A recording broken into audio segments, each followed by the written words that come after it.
How you feeling, Forrest? Phenomenal. Best ever. Forrest, you know, this being the third fight with Tito, one of the interesting things about this trilogy is that it spans so many years, so it really provides an interesting retrospective for both of your careers. What would you say is the greatest evolution you're bringing into this third fight compared to your first meeting and even more recently your second one?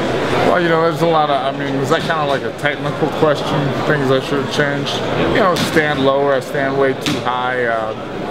Kick from a better base. Sit down when you throw punches more. Some things I've tried to work on. I've worked wrestling a lot, so we'll see what happens with that. One thing I've noticed about working wrestling is your body does not like it. It's the body hates to wrestle. It turns out it's a weird thing. How has it been having this long camp? Like you said, you thought the fight might have come earlier in May. So how have you kept your body intact through that? I don't train as I train more, but not not as much. Does that make sense? Guys like I train 4 hours a day. I train 4 hours a day. We're counting stretching. We're counting showering. I spend like my wife. Yeah, my wife will tell you it takes me 8 to 10 hours a day to work out. But you go into 2 or 3 different gyms. Your body's only got so much.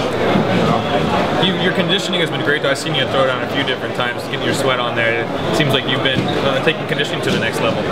Well, I mean, that was never really been a problem, so I don't want it to be a problem. I don't want to have any doubts in my mind. If the fight's going to go a certain way, to be comfortable that I can throw everything I have, and then still, if it doesn't work out for me, I don't finish them, I can still kind of sit back and catch, recover.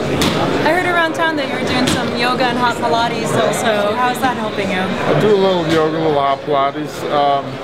I like it, a little more flexible. It helps the body. It almost takes a workout away, You work out, you're all beat up, you do yoga, you do a little hot Pilates, you feel, better. And now that core strength is really that's gonna be the difference. I've really tightened up my core. Are you afraid that Tito's maybe gone a little Rocky IV, training up in his cabin by himself in Big Bear? I'm prepared for it. I mean, I knew when this deal started to go down that he was serious, that this was, different, that I know how it is now to be a father and hey, I'm gonna leave my kids for 9-10 weeks. That sucks. You don't want to do that, 2 days you're like, oh, I love it. Day 3 you're like, so. Watching you and Tito up there in the press conference, of course, Tito, this last fight of his career, is going to the Hall of Fame. He was being, very introspective about his relationship with other fighters, with the media. You've been in the game a long time too. How much of that can you relate to, your experience with media, things outside of the cage? Your fingernails are just messing me up. What was the question?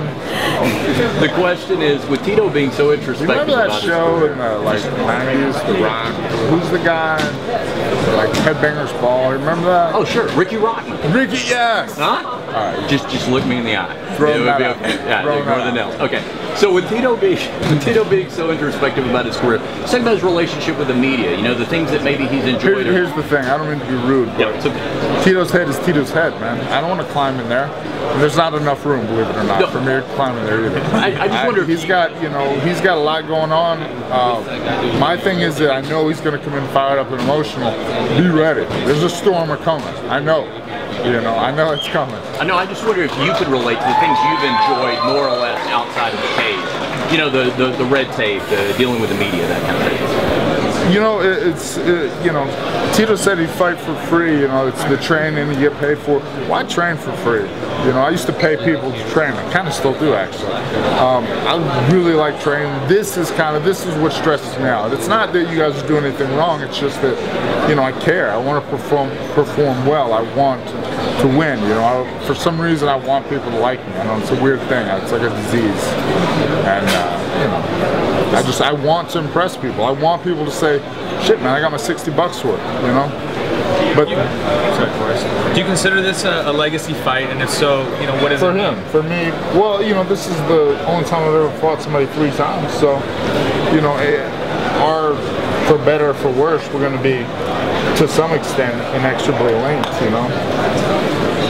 Forrest, have you watched watched the Ultimate Fighter Brazil? I have not. I do know Caesar though. He works out here for like a year. He was the first champion. Yeah. Any advice for him? No. I mean, he's with Vitor. He's doing all the right things. You know, he won, so he doesn't need a whole lot of advice. Yeah, I've worked with him. He's a really good fighter. I think he'll do well. Yes, and you don't saw the other champion, Ronnie Jason. I don't know. No.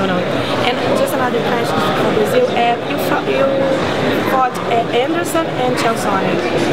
What's the difference between the styles and what do you expect about the main event?